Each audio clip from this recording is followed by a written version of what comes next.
Hebrew పత్రిక 7వ అధ్యాయం 25వ వచనం. ఈయన ద్వారా దేవుని యొద్దకు వచ్చు వారి పక్షమున విజ్ఞాపనము చేయుటకు నిరంతరము జీవించుచున్నాడు గనుక వారిని సంపూర్ణముగా రక్షించుటకు శక్తివంతుడై ఉన్నాడు. చిన్న ప్రార్థన చేసుకుందాం. అందరూ ఒకసారి లేచి నిలబడి చిన్న ప్రార్థన చేసుకుందాం. నిలబడగలిగిన వారందరూ ఒక 2 నిమిషాలు ప్రార్థన కొరకు నిలబడదాం. పరిశుద్ధుడా, దయగలిగిన మా గొప్ప తండ్రి, మీ దాసరాలునైనా ఎన్నో సంవత్సరాలుగా ఈ రీతిగా ఈ ప్రాంతంలో మానక పరిస్థితులు ఎలాగున్నా, ఎంత కష్టంగా ఉన్నా, ఎన్ని ఇబ్బందులుగా ఉన్నా, వారు ప్రారంభించిన నాటి నుండి నేను జరిగిస్తూ వస్తున్నటువంటి ఈ కోడికలను బట్టి మిమ్మల్ని స్తుతిస్తూ ఉన్నాము.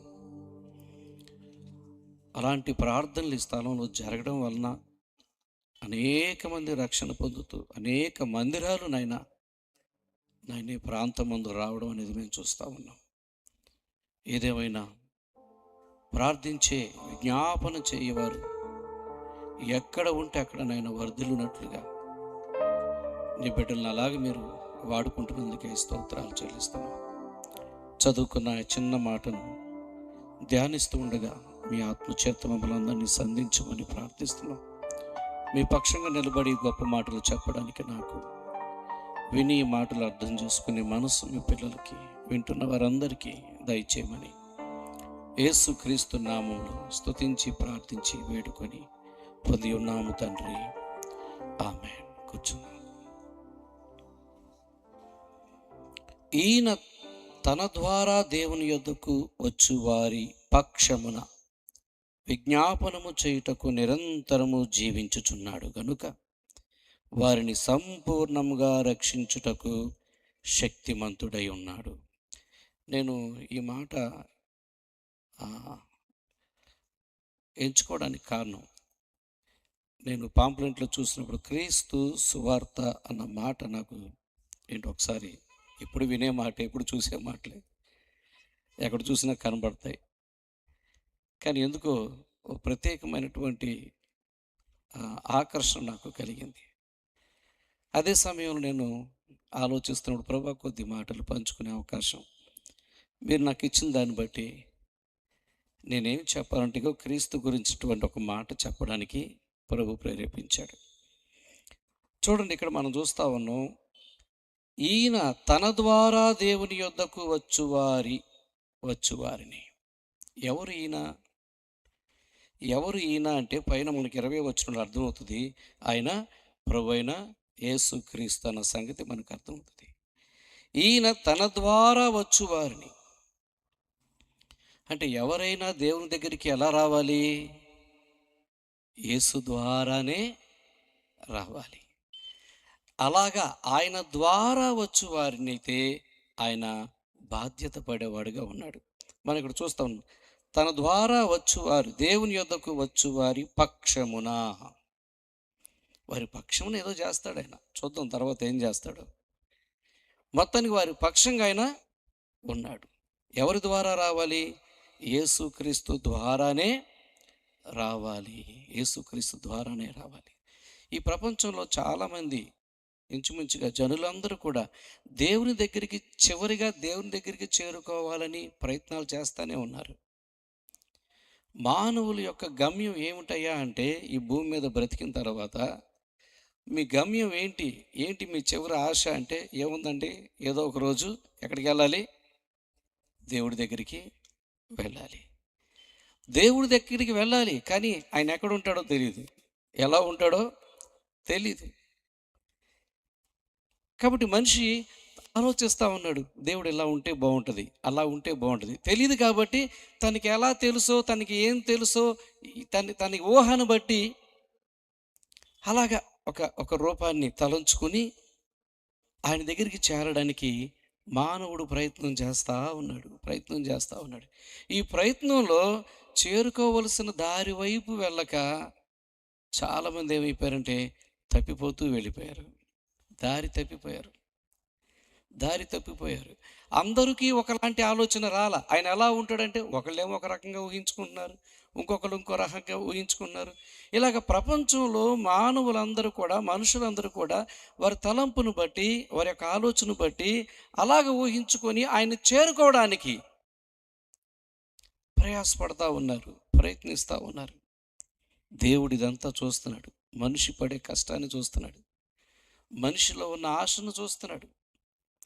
దేవుడు అన్న ఒక భక్తిని చూస్తున్నాడు. అరే మనుషులందరికీ కూడా దేవుడు అంటే ఒక ఆసక్తి ఉందే, ఒక భక్తి ఉందే. అయితే ఆ భక్తిని చేరుకునే ఆ ముక్తి మార్గం ఏంటో మాత్రం సరిగ్గా తెలియడం లేదే, తప్పిపోతూ ఉన్నారే. ఒకళ్ళు ఒక రకంగా లేరే, రకరకాలుగా ఊహించుకుంటున్నారే. ఇలా ఆలోచించిన దేవుడు కాలము సంపూర్ణమైనప్పుడు ఎవరిని పంపించాడు? తన కుమారుడైన యేసుక్రీస్తును పంపించాడు. ఆయన వచ్చి అంటాడు, ఎవరి ద్వారా కాదు, ఇదిగో ఈయన ద్వారానే. అపోస్తలుడైన పౌలు చెప్తాడు, ఈయన ద్వారానే మనం ఎక్కడికి చేరుకోగలం? దేవుని యొద్దకు చేరుకోగలం. తండ్రి అయిన దేవుని యొద్దకి చేరుకోగలము అన్నాడు. ఈయన ఏం చేస్తాడంటే తన ద్వారా దేవుని యొద్దకు వచ్చు వారి పక్షమున మనిషికి ఆశ. చూడండి, మనిషికి ఎంత ఆశ అంటే దేవుణ్ణి చేరుకోవాలి. మనిషికి ఎంత ఆశ అంటే దేవుణ్ణి చూడాలి. ఎలా ఉంటాడో తెలీదు. ఆ ప్రయత్నాల్లో ఎలా కావాలంటే అలాగా చూసుకుంటున్నాడు, ఎలా కావాలంటే అలాగా చేసుకుంటున్నాడు. కేవలం అది ప్రేమను బట్టే, భక్తిని బట్టే. కానీ చూడగలరా ఎవరైనా? కానీ ఆశ అందరికీ ఉంది. ఒకసారి ఏం జరిగిందంటే యోహాను సువార్త 14వ అధ్యాయం 9వ వచనం చూస్తే పిలుపు అడుగుతాడు యేసు ప్రభువారిని, అయ్యా మాకు తండ్రిని చూపించువా. పిలుపు కూడా ఏం ఆశ ఉంది? దేవుణ్ణి చూడాలని ఆశ ఉంది. నువ్వు తండ్రి తండ్రి అని చెప్తున్నావే, తండ్రి అని మాట్లాడుతున్నావే, దేవుడు అంటున్నావు కదా, నేను ఆయన కుమారుని అంటున్నావు, మాకు అన్నీ అర్థమవుతున్నాయి. కానీ మాకు ఆశ ఏంటంటే, ఎప్పటి నుంచో మాకున్న ఒక ఆశ ఏంటంటే మేము ఆయన్ని చూడాలి. ఆయన ఎలా ఉంటాడో చూడాలి, ఆయన రూపం ఎలా ఉంటుందో చూడాలి. ఆశపడితే అప్పుడు యేసుప్రభు వారు అంటారు, సరే నన్ను చూస్తున్నావు కదా, పిలుపు. ఇంతకాలము నువ్వు నన్ను చూస్తున్నావు కదా, ఇదిగో నన్ను చూచువాడు ఆయన్ని చూసినట్టే. అంటే యేసు ప్రభులో ఏం చూడాలి అంటే ఇప్పుడు యేసు ప్రభు మళ్ళీ ఆయన రూపాన్ని కాదు. ఇప్పుడు చాలా ప్రయత్నాలు చేస్తున్నారు ఆయన అక్షరాలుగా ఎలా ఉంటాడనేది. అది తెలియక కొన్నిసార్లు కొన్ని పిక్చర్స్ చూడడం కానీ, కొన్ని క్యాలెండర్స్ చూడడం కానీ, ఇలాంటివి చాలా ఉన్నాయి. కానీ ఆయన అక్షరాల ఎలాగుంటాడో అన్నది కూడా ఎవరు కూడా పట్టుకోలేకపోయారు. అయితే పిలుపుతో ఆయన ఏమంటున్నాడంటే, ఇదిగో నన్ను చూసావు కదా, తండ్రిని చూసినట్టు. అంటే యేసు ప్రభులో ఏం చూస్తే తండ్రిని చూసినట్టు? ఏం చూస్తే ఆయన చూసినట్టు? అసలు ఆయన ఎవరు? చూడండి, యోహాను గారు రాసిన మొదటి పత్రిక 4వ అధ్యాయం 16వ వచనంలో దేవుడు ప్రేమ స్వరూపి అయి ఉన్నాడు. చప్పట్లు కొట్టి దేవుని కనపరిచింది ఒకసారి. ఆయన ఎవరండి? ప్రేమ స్వరూపి. ఇప్పుడు యేసు ప్రభులో ఏం చూడాలి పిలుపు? ముక్కు చూడాలా? చెవులు చూడాలా? జిట్టు చూడాలా? లేకపోతే ఆయన నోరు చూడాలా? ఆయన చేతులు చూడాలా? కాళ్ళు చూడాలా? ఏం చూడాలి ఆయనలో అంటే ప్రేమ చూడాలి. ప్రేమ ప్రేమ ప్రేమ నా యేసు ప్రేమ మధురమైనది, నా యేసు ప్రేమ మరపురానిది, నా తండ్రి ప్రేమ మరువలేనిది, నా యేసుని ప్రేమ మరువలేనిది, నా యేసుని ప్రేమ మధురాతి మధురం, నా ప్రియుని ప్రేమ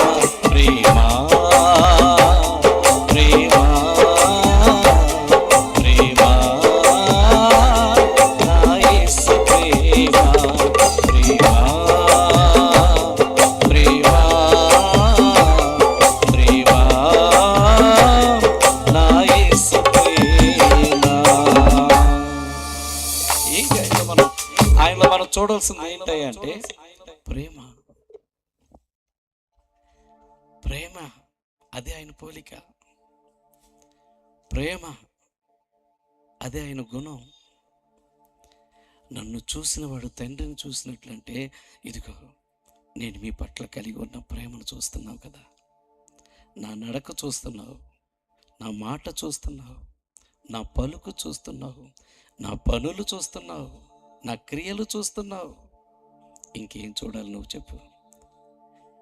దేవుడు ఇలాగే ఉంటాడు, ప్రేమించేవాడుగా ఉంటాడు, సహించేవాడుగా ఉంటాడు, క్షమించేవాడుగా ఉంటాడు, మేలు చేసేవాడుగా ఉంటాడు, బాగు చేసేవాడుగా ఉంటాడు, నడిపించేవాడుగా ఉంటాడు ఉంటాడు ఉంటాడు కాబట్టి నన్ను చూస్తున్నావు కదా, ఆయన్ని చూడు. దేవుడు ప్రేమై ఉన్నాడు. అందరికీ ఆశ ఉంది, దేవుణ్ణి చూడాలి, దేవుణ్ణి చూడాలి, ఎలాగ ఏం కనపడకపోతే ఏదో ఒక రకంగా చూడాలని ఒక కోరిక. యేసుప్రభుని ఎలా చూడాలో నేర్పిస్తున్నాడు. అందుకే ఈ భూమి మీద దేవుని ప్రేమ ప్రపంచవ్యాప్తంగా విస్తరించడానికి కారణం, దేవుని సేవ విస్తరించడానికి కారణం, దేవుని నామము విస్తరించడానికి కారణం ఏంటంటే ప్రేమే. అనేక దేశాలని, ఖండాలని దాటుకుంటూ వెళుతుంది ఏంటో తెలుసా? ఆయన ప్రేమే. ఆయన ప్రేమే బంగాళాఖాతం ఈ సముద్ర తీరానికి, ఈ మచిలీపట్నానికి కూడా వచ్చింది. ఆయన ప్రేమే ఇక్కడే కాదు, ఇగో మా ఏరియా అటు కానూరు బీచ్ ఏరియా అంచుల వరకు వచ్చింది. ఏం చూసి జనాలు వస్తున్నారంటే ఆయన ప్రేమ చూసి వస్తున్నారు. ఏం విని వస్తున్నారంటే ఆయన ప్రేమ విని వస్తున్నారు. ఆయన ఎలా చూసుకుంటున్నారు అంటే ప్రేమతో చూసుకున్నారు. ఆ ప్రేమను చూస్తున్నారు, ఆ పలకరింపు చూస్తున్నారు, ఆప్యాయత చూస్తున్నారు, ప్రార్థన చూస్తున్నారు. నిరంతరం తల్లిగారు, ప్రేమవాని తల్లిగారు ఇక్కడే ఉంటారు. ఎప్పుడు వచ్చినా కింద వరండాలో కూర్చుంటారు, లేదా ఇంట్లో కూర్చుంటారు. ఏం చేస్తూ ఉంటారంటే ప్రార్థిస్తూ ఉంటారు. అనేక మంది కోసం ప్రార్థిస్తూ ఉంటారు. ఎవరెవరో ఫోన్లు చేస్తారు, ఎక్కడెక్కడి నుంచో ఫోన్లు చేస్తారు, ఏవేవో అవసరాలు చెప్తూ ఉంటారు. ఇక ఆ తల్లి మంచం మీద కూర్చొని ఏం చేస్తూ ఉంటుందంటే ప్రార్థన చేస్తూ ఉంటుంది, ధైర్యం చెబుతూ ఉంటుంది. ఎవరైనా బలహీనలు వస్తే వారిని బలపరుస్తూ దేవుని మాటలు చెప్తూ ఉంటుంది. ఏం చూశారు ఆవిడలో అందరూ అంటే ఆ స్థితిలో కూడా దేవుని ప్రేమ పంచగల మనసు చూశారు. చప్పట్లు కొట్టి దేవుని కనపరచాలి. మనం ఎలా ఉండాలంటే ఆయన ప్రేమను చూపించేవారుగా ఉండాలి. యేసయ్య ఎలా చూపించాడంటే, పిలుపు నన్ను చూడు అంటే చూస్తున్నాడయ్యా, నీ కళ్ళు బాగున్నాయ్యా, భలేగా ఉన్నావయ్యా, అలా కాదు. పిలుపుని చూడముందు అది కాదు, నన్ను గమనించు. ఇది దేవుడు. అంతే. దేవుడు మాటలు చెప్పేవాడు కాదు, దేవుడు చేతల్లో చూపించే దేవుడు. నేను లోకమును ఎంతో ప్రేమిస్తున్నానని గొప్ప మాటలు చెప్పి పుస్తకాలు రాసిన దేవుడు కాదు. తన ప్రజల కోసం, సర్వమానవాళి పాపములను పరిహరించడం కోసం కలువరి సిలువ మీదకి ఆయన ప్రాణం పెట్టి ఇంత ప్రేమిస్తున్నాను మిమ్మల్ని అని చూపించిన దేవుడు. చప్పట్లు కొట్టండి ఆయనకి. ఆయన చూడండి, ఆయన ఏమంటున్నాడంటే ఆ యేసయ్య, ఈయన తన ద్వారా దేవుని యొద్దకు వచ్చి వారి పక్షమున విజ్ఞాపన చేయుటకు నిరంతరము జీవించుచున్నాడు. విజ్ఞాపన చేయుటకు నిరంతరము జీవించుచున్నాడు. ఏం చేస్తున్నాడంటే ఆయన విజ్ఞాపన చేయడానికే జీవిస్తున్నాడు. ఎవరి కోసం? తన యొద్దకు వచ్చి వారి కోసం. ఉన్నారా ఇలాంటి వారు? తన యొద్దకు వచ్చేవారు ఎందరో ఉన్నారు, ఎక్కడెక్కడికో వెళుతున్నారు, మంచిదే. కానీ ఎవరైనా ఉన్నారా తన యొద్దకు వచ్చు వారి కోసం నిరంతరం జీవిస్తూనే విజ్ఞాపన చేస్తూనే ఉన్నవారు? మంచి మాట మనం వింటూ ఉంటాం అప్పుడప్పుడు. కాపాడువాడు కునుకడు నిద్రపోడు. మానవులను కాపాడువాడు కునుకడు నిద్రపోడు. తన యొద్దకు వచ్చి వారిని కాపాడువాడు కునుకడు నిద్రపోడు. కాబట్టి మనుషులందరూ వెతుకుతున్నారు. ఒకటి, దేవుడు ఎలాగుంటాడా అని ఆలోచించారు. సరే, ఏదో రకంగా ప్రయత్నాలు చేశారు. తర్వాత ఆయన చేరుకోవాలి, ఇదే నా జీవితం ముగింపు, ఆయన ప్రయత్నం చేస్తున్నారు. కానీ ఎలా చేరుకోవాలన్నదే సరిగ్గా అర్థం కావట్లేదు. అర్థం కాకుండా అయోమయంగా ఉన్న ఈ లోకానికి ప్రభువైన యేసుక్రీస్తు వారు వచ్చి ఒక స్పష్టమైన దారిని చూపించాడు. ఏమిటి ఆ దారి అంటే మనందరికీ తెలిసిన విషయాలే. యోహాను సువార్త 14వ అధ్యాయం 6వ వచనంలో చూస్తే, నేనే మార్గము, సత్యము, జీవము, నా ద్వారా తప్ప ఎవరు కూడా తండ్రి అయిన దేవుని యొద్దకు అంతే రాలేడు. నా ద్వారా తప్ప ఎవరు కూడా స్వర్గం అనే పరలోకంలో నా తండ్రి యొద్దకు చేరలేరు. ఎవరు దారి అంటే యేసే దారి. యేసే ఈ లోకానికి దారి, చూస్తావు ఏదో ఒకసారి. యేసే స్వర్గానికి దారి, చూస్తావు ఏదో ఒకసారి. కనుగొనుమా ఈ దారిని, వినుమా యేసు మార్గమును.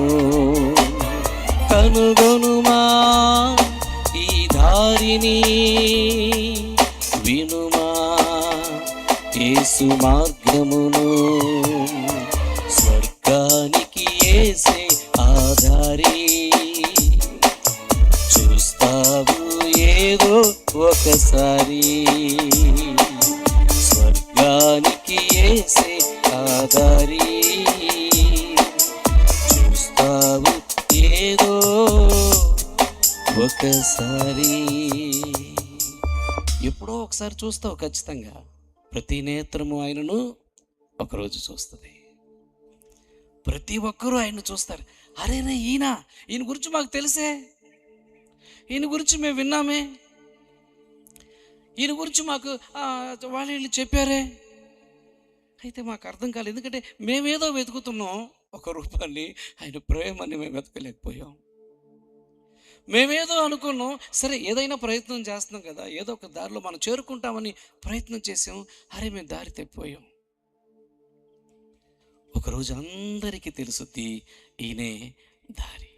కానీ ఆ రోజు తెలిసినా ఏమీ చేయలేం. ఎవరు తప్పిపోకూడదని, ఏ ఒక్క ఆత్మ నశించిపోకూడదని దేవుడు ఎంతో లోకాన్ని ప్రేమించిన దేవుడు తన కుమారుని పంపించాడు. అప్పటి నుండి సుమారుగా 2026 సంవత్సరాల క్రితం నుంచి 2000 సంవత్సరాల క్రితం నుంచి ఆ మార్గాన్ని గురించి అనేక ప్రాంతాలకు ఆ ప్రేమను గురించి ప్రకటిస్తూనే ఉన్నారు. మనందరికీ బాగా అలవాటున్న గుర్తున్న ఒక వచనం, యోహాను సువార్త 3వ అధ్యాయం 16వ వచనంలో మనం చూస్తే, దేవుడు లోకమును ఎంతో ప్రేమించెను కాగా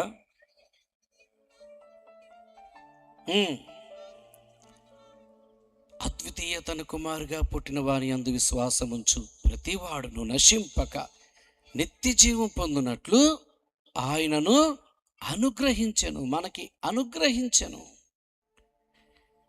దేవుడు మనకు అనుగ్రహించెను. తండ్రి మనకు అనుగ్రహించెను. ఎవరిని అంటే తన కుమారుని అనుగ్రహించెను. ఎందుకు అనుగ్రహించనంటే మనం నశించిపోకూడదని. నశించిపోకుండా ఉండాలంటే ఏం చేయాలంటే ఆయన యందు విశ్వాసం ఉంచాలి. అప్పుడు నువ్వు అనుకున్నది చేరుకుంటావు. అప్పుడు నీ ప్రయత్నాలు ఫలిస్తాయి. అప్పుడు నీ ఆశ తీరుతుంది. పోనీ ఇంకెవరన్నా ఇలాగ నీకు భరోసా ఇస్తే సరే, మంచిదే. కానీ నేను ఆలోచిస్తే ఈ ప్రపంచంలో ఎవరూ చెప్పని మాట ఇది, ఎక్కడా రాయబడిన మాట ఇది. నేనే మార్గము, సత్యము, జీవము, నా ద్వారా తప్ప ఎవ్వరూ తండ్రి యొద్దకి చేరుకోలేరు.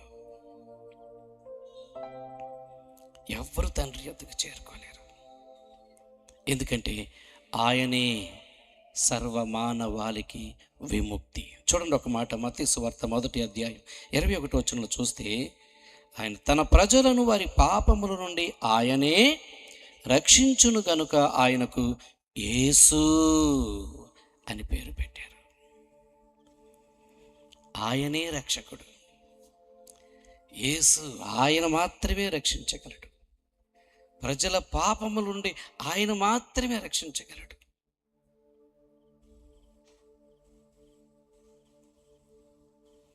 దేవా నా పాపము క్షమించువాడవు నీవే. దేవా నా పాపము క్షమించువాడవు నీవే. నీవే మార్గము, నీవే సత్యము, నీవే జీవమని నమ్యానయా. నీవే మార్గము, నీవే సత్యము, నీవే జీవమని నమ్యానయ్యా. యేసయ్యా యేసయ్యా యేసయ్యా యేసయ్యా యేసయ్యా యేసయ్యా యేసయ్యా యేసయ్యా. అంతే, చాలా సింపుల్, చాలా సింపుల్. అసలేం భయపడాల్సిన అవసరం లేదు. పెద్ద గంభీరంగా ఏదో చేయాల్సిన అవసరం లేదు. ఎన్నో సంవత్సరాలు అయితే ఎన్నో రోజులు తపస్సు చేయాల్సిన అవసరం లేదు. ఎన్నో రోజులు ఏంటంటే ఇంకేం నేర్చుకోవాలి, ఇంకేం చేయాలి చెప్పండి అని తిరగాల్సిన అవసరం లేదు. ఒక్కసారి ఈ మాట వింటున్నా నీవు ఎక్కడున్నా, ఒక్కసారి యేసయ్యా నువ్వు మాత్రమే రక్షకుడు అంట. నిజమే, ఇలాంటి మాట ఎక్కడ చెప్పలేదే.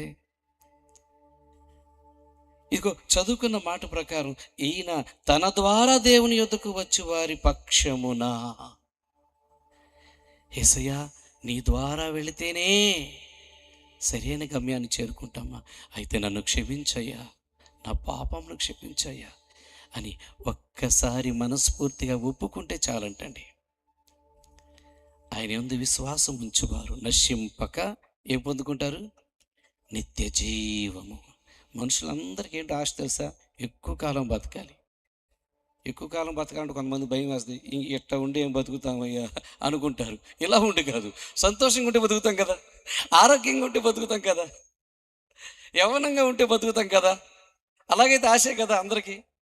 నీకు ఏ జబ్బు లేదమ్మా, బీపీ లేదు, షుగర్ లేదు, ఏమీ లేవు, అబ్బా నువ్వు చాలా ఆరోగ్యంగా ఉన్నావు అంటే ఇలాగైతే ఎక్కువ కాలం బతకాలని ఆశ అందరికీ ఉంటుంది. ఇప్పుడు అవే ప్రయత్నాలు చేస్తున్నారు ప్రపంచంలో మేధావులు, శాస్త్రవేత్తలు అందరూ కూడా. మనిషి కనీసం 1000 సంవత్సరాలు బతకడానికి ఏంటేంటో తయారు చేస్తున్నారంట. ఆ మందులు మింగే పోయేటట్టున్నారు వాళ్ళు తయారు చేసే లోపల. అందరికీ ఆశ ఉంది.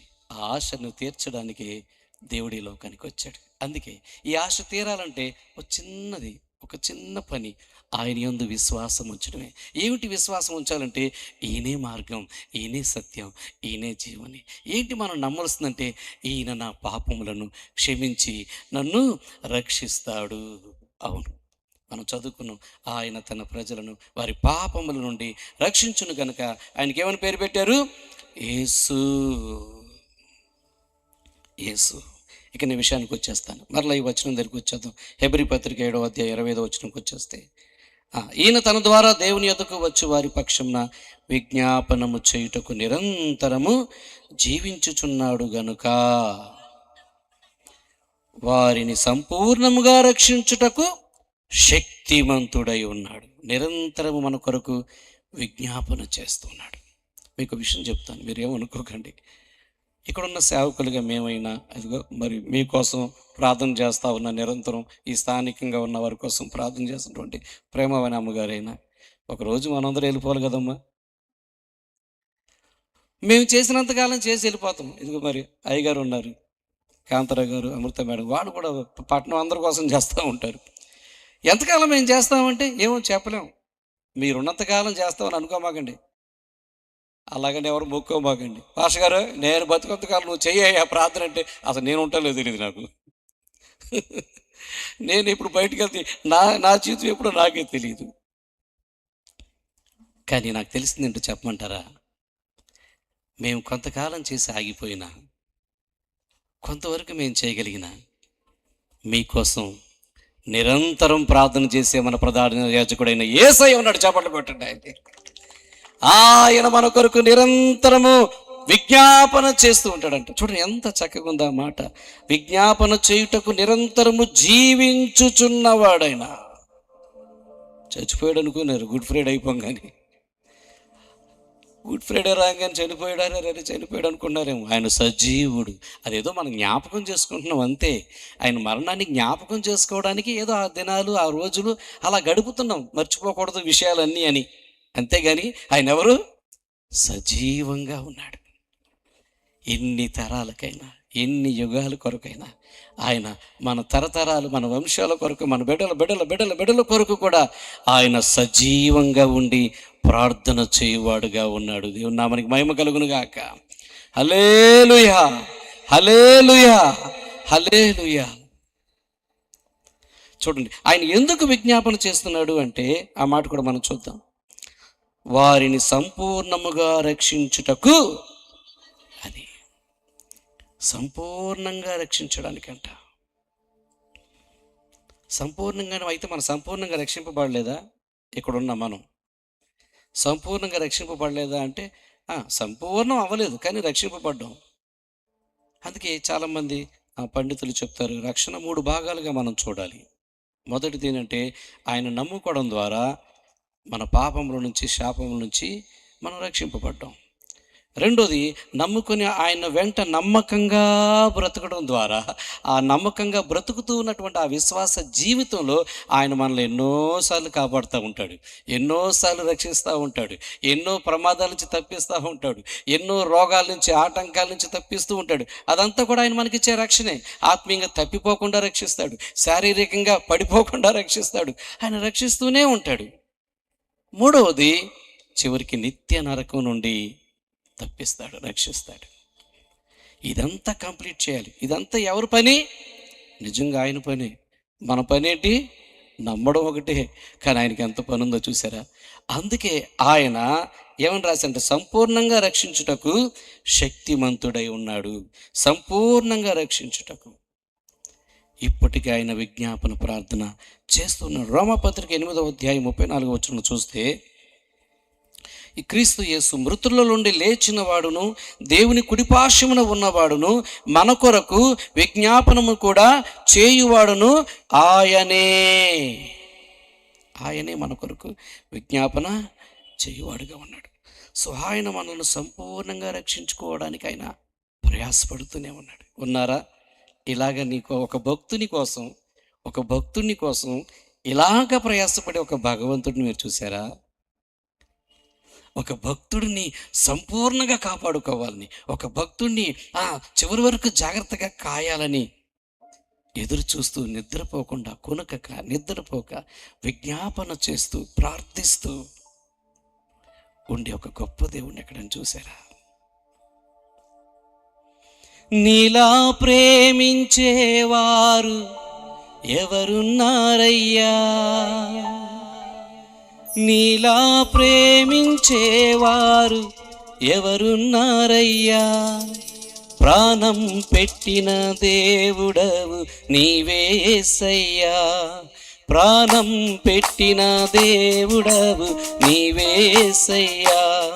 నాదంటూ లోకాన ఏదీ లేదయ్యా. ఒకవేళ ఉందంటే నీవిచ్చినదే ప్రభువా. నాదంటూ లోకాన ఏదీ లేదయ్యా. ఒకవేళ ఉందంటే నీవిచ్చినదే ప్రభువా. నీదే నీదే బ్రతుకంతా నీదే, నీదే నీదే బ్రతుకంతా నీదే. నాదంటూ లోకాన ఏదీ లేదయ్యా. ఒకవేళ ఉందంటే నీవిచ్చినదే ప్రభువా. ప్రేమించేవారు ఎవరున్నారయ్యా? ప్రాణం పెట్టిన దేవుడవు నీవేసయ్యా. చిన్న ప్రార్థన చేసుకుందాం. దయగల మా తండ్రి, మమ్మల్ని ఎంత ప్రేమించావో, ఎంత బాధ్యతను నీ కుమారుడికి ఇచ్చావో యేసయ్యా. మా కోసం నీ ప్రేమను చూపించాడు. ఎంత ప్రేమ అంటే ప్రాణం పెట్టేంతగా. ఏ ఒక్కరు కూడా నశించుకోకూడదని, ఏ ఒక్క ఆత్మ కూడా నశించుకోకూడదని, ఎవ్వరు వారు గురి తప్పిపోకూడదని, పాపం వెతుకులాడుతున్న ఎవ్వరు కూడా తప్పిపోకూడదని. ఏదో ఒకటి మనసులో ఆశ ఉంది. దేవుడు ఉన్నాడు, ఎక్కడున్నాడు, ఎలాగున్నాడు, అలాగున్నాడు, అయ్యో నేను ఆయన చేరుకోవాలని మనసులో ఆశ ఉంది. ఈ ఆశను చూసినటువంటి దేవా, నీ కుమారుని పంపించి మార్గాన్ని చూపించావా నాయనా? మార్గాన్ని చూపించావా? నీ గొప్ప మార్గాన్ని ప్రకటిస్తున్నావా ఈ రాత్రి? ఇదిగో ఈ యోహన్న ప్రార్థన మందిరం వారి ద్వారా, నీ దాసురాల ద్వారా, నీ సేవకుల ద్వారా నాయనా, అమ్మగారయ్య గారి ద్వారా దేవా, మీరు ఇలా జరిగిస్తూ ఉన్నారా ప్రభా? ఈ ప్రాంతాన్ని మీరు ఎంత ప్రేమిస్తున్నారు, మమ్మల్ని ఎంత ప్రేమిస్తున్నారు, అందుని బట్టి మీకు కృతజ్ఞతాస్తుతులు చెల్లిస్తున్నాం. ఈ ప్రేమను అర్థం చేసుకొని, ఈ మార్గాన్ని అర్థం చేసుకొని, నీ త్యాగాన్ని అర్థం చేసుకొని, నువ్వెంత పెద్ద పని పెట్టుకున్నావో అది అర్థం చేసుకొని, నీ ద్వారా తప్ప గమ్యం చేరుకోలేమన్న సంగతి అర్థం చేసుకొని, అనేకులు నీ యొద్దకు రావడానికి కృప చూపించండి. తన యొద్దకు వచ్చు వారిని ఆయన రక్షించును. నీ యొద్దకు వచ్చినట్లు కృప చూపమని ఈరోజు రేపు నేను జరగబోయేటువంటి ఎల్లుండి జరగబోయే సభలు మరింత మహిమకరంగా మీరు నీ ప్రజలతో మాట్లాడి బలపరచమని యేసుక్రీస్తు ఘననామంలో స్తుతించి ప్రార్థించి వేడుకొని పొంది ఉన్నాము తండ్రి. ఆమేన్.